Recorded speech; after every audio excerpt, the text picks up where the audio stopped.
예, 빚이 아무리 많아도 갚을 능력만 있다면 큰 문제가 아닐 수 있습니다. 가게나 기업도 그렇고 국가도 마찬가지죠. 그런데 세대별로 봤더니 우리 청년들의 경제적 고통이 역대 최악이라고 합니다. 이게 어떤 의미인지 최원희 기자와 구체적으로 따져보겠습니다. 자, 최 기자, 네. 청년들이 체감하는 경제적 고통, 이게 수치로 어떻게 측정이 됩니까? 네, 한국경제연구원에서 연령대별 체감 실업률과 연령대별 물가 상승률을 더해봤습니다. 올 상반기 기준 15세에서 29세 청년층에서 체감 경제 고통 지수가 27.2로 나타나서 집계 이후 가장 높았습니다.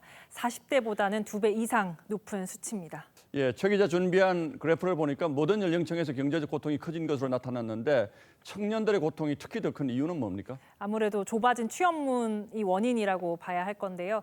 청년 체감 실업률이 올 상반기 25.4%까지 올라가면서 전 연령대에서 최고를 기록했습니다. 통계청이 발표한 지난 6월 청년 실업률은 8.9%였지만 체감 실업률은 훨씬 더 나빴다는 겁니다. 청년층 4명 중 1명은 실제 실업자거나 아르바이트를 하면서도 재취업을 준비하고 있는 것으로 볼 수 있겠습니다. 여기에 물가 상승세도 어려움을 더했는데요. 취업난으로 소득이 적은 상황에다 상대적으로 주거가 불안한 청년들의 경우 상승하는 월세와 식비 부담이 더 큰 것으로 분석이 됐습니다. 예, 그렇군요. 일자리가 없으니까 취업을 못하고 그래서 요즘 개인 창업하는 청년도 많지 않습니까? 네, 맞습니다. 그런데 문제는요. 개인 사업자 폐업률도 모든 연령대 중 청년층에서 가장 높았습니다. 폐업률이 다른 세대에선 감소했는데 29세 이하에선 오히려 늘어났는데요.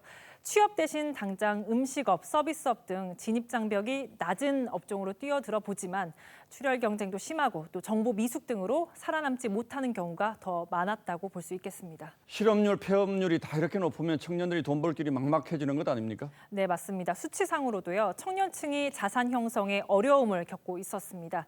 청년층의 자산 대비 부채 비율은 2015년만 해도 60대 이상 세대 다음으로 낮았는데요. 지난해엔 32.5%로 연령대 중 최고였습니다. 결국 스스로 자립해 생활할 수 있는 일자리가 부족하면서 벌어지는 문제라고 볼 수 있겠는데요. 지난 8월 기준 20대 비정규직 수는요. 1년 전보다 10.2% 늘어난 141만 4천 명으로 증가 속도가 정규직보다 25배 높았습니다. 예.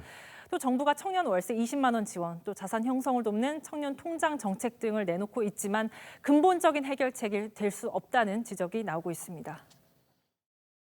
청년들은 지금 정부가 만든 그런 일자리나 고용지원금 이런 쪽에 큰 관심 없어요. 일자리가 지금처럼 하게 되면 청년들이 원하는 거랑 반대 방향 가는 거죠. 예, 왜 이렇게 됐는지 잘 모르겠습니다만 최 기자 설명 듣는 내내 마음이 아프고 정말 미안한 마음이 많이 드는군요. 예, 최원희 기자 잘 들었습니다.